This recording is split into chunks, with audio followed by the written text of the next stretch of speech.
If you've ever wanted to upload files in ChatGPT, this video is going to walk you through it step by step in a very simple way. Whether you want to upload a PDF, a document, a spreadsheet, or even just drag and drop a file for quick analysis, this feature can save you a lot of time and make ChatGPT much more useful.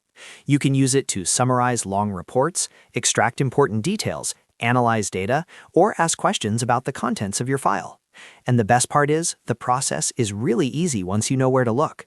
If this video helps you out, make sure to hit the like button and subscribe for more helpful tutorials just like this. Now let's get started. First, open ChatGPT in your browser or on your device and make sure you're signed into your account. Once you're on the chat screen, look at the bottom of the page where the text input bar is located. On the left side of that box, you should see either a paperclip icon or a plus icon. That is the attachment button, and that's what you'll use to upload your file. If you don't see it right away, take a second to scan the lower left area of the chat box carefully, because that is where ChatGPT places the upload option. Next, click the attachment icon. As soon as you do that, your device's file browser will open. From here, you can navigate through your folders and find the file you want to upload.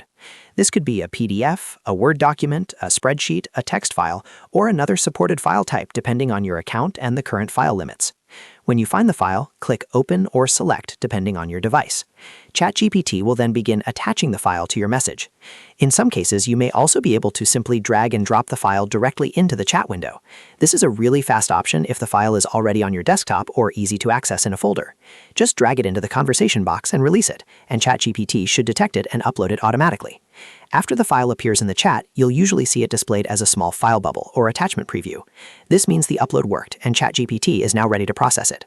At this point, the next step is just as important as the upload itself. You need to tell ChatGPT what you want it to do with the file. For example, you can type something like, summarize this PDF, extract the main points from this document, analyze the spreadsheet, or explain this report in simple terms. Then press Enter to send your prompt. ChatGPT will read the file and respond based on the instructions you gave it. If you uploaded a spreadsheet, you can ask it to compare columns, identify trends, or pull out specific values. If you uploaded a long article or PDF, you can ask for a summary, a breakdown, or even key quotes. This is what makes file uploads so powerful, because you're not just sending a file, you're turning ChatGPT into a tool that can help interpret it. One thing to keep in mind is that upload limits can vary depending on whether you're using the free or paid version. So if a file doesn't upload, try reducing the size or checking whether the file type is supported. Also, if you're using ChatGPT on a mobile device, the upload icon may look slightly different, but the process is still the same. Look for the attachment option, choose your file, add your prompt, and send it. And that's really all there is to it. Once you know where the attachment icon is and how to add a prompt after uploading, using files in ChatGPT becomes very quick and easy. You can analyze documents, summarize information, and work through data much faster than doing everything manually. If this tutorial helped you, please give it a like, subscribe for more easy how-to videos, and leave a comment if you want to see more ChatGPT tips and tricks. Thanks for watching, and I'll see you in the next one.